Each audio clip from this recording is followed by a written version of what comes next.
In this video, we look at how to flip data in Microsoft Excel.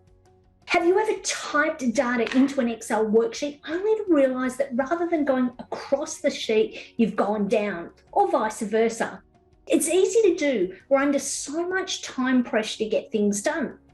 Rather than have to retype your data, Excel has a feature that enables you to quickly and easily flip or transpose your data to save you having to retype it. Check out this video. There'll be times in Excel where you actually type in data and then you realise it would have been better a different way.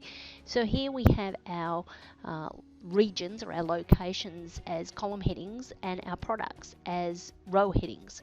Let's just say you want to flip that around.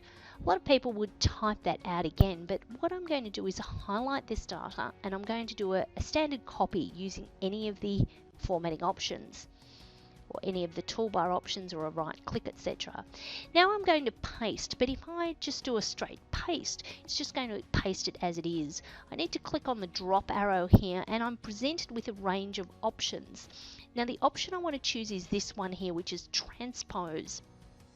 And you can see here from the screen that it's actually flipping that data over.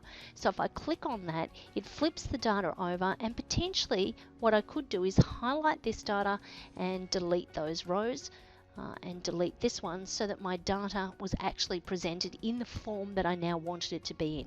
So that's much easier than typing the data in. That's using the feature Transpose in Excel 365. If you found this tip useful, why not subscribe to my YouTube channel by clicking the subscribe button below?